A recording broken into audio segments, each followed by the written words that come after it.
January 2020, ahead of the Lunar New Year. Out of China, the first signs of what would become a global pandemic, a mysterious pneumonia-like virus spreading in the central city of Wuhan. 讲真的，我不知道我看到的报道哪些是真的，我觉得可能数量远不止现在报道的。 Health officials in Taiwan also began investigating reports of the virus. 5 years ago, on December 31st, yes, I was serving as a duty spokesperson of Taiwan CDC, and that's the time we pick up a social media message from our largest web forum, PTT, about a mysterious Wuhan pneumonia outbreak in the hospital. So that's how the response started. The day one of COVID-19 response in Taiwan. Taiwan was taking no chances. The country had learned the lessons from SARS in 2002, the original coronavirus outbreak, which also began in China.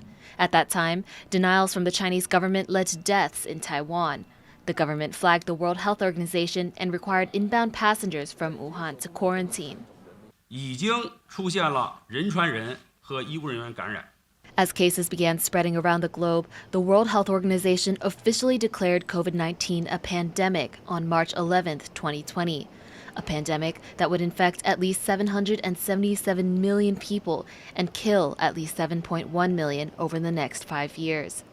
Masks were sold out, hospitals were full, and then the morgues were too. But for the first year, Taiwan managed to escape the worst of it.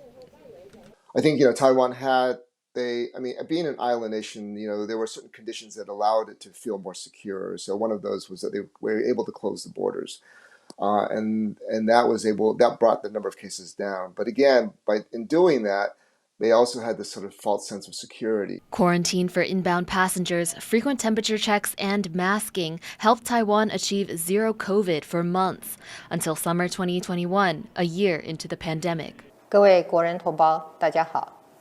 过去这一周，疫情的威胁仍然很大。 Taiwan's COVID cases spiked, and what was seen as a well-prepared early response had caused people to be overly relaxed. Suddenly, when in the summer of 2021, they started closing everything down, and they realized that less than 1% of the population was vaccinated.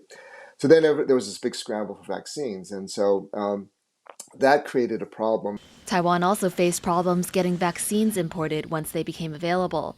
Distribution deals with China made getting the vaccines to Taiwan tricky, often having to go through private channels. The whole country was glued to Taiwan's Central Epidemic Command Center's daily press conferences. This public awareness was key to the successful containment of COVID-19 clusters. I think people were very focused on those press conferences, and that was ultimately to the benefit of the COVID response in Taiwan, because then you have the central platform that people are reacting to, whereas I think in the US and elsewhere, information was very spread out. By 2022, Taiwan began to relax restrictions as vaccines started to arrive and more people got vaccinated. The CECC disbanded, and in 2023, the WHO officially declared the pandemic over. But Taiwan's health ministry is still on alert.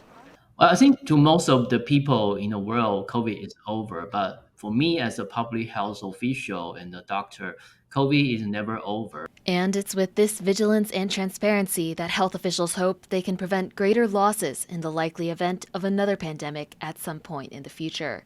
Kris, Alec, MacDonald, and Tiffany Wong for TaiwanPlus.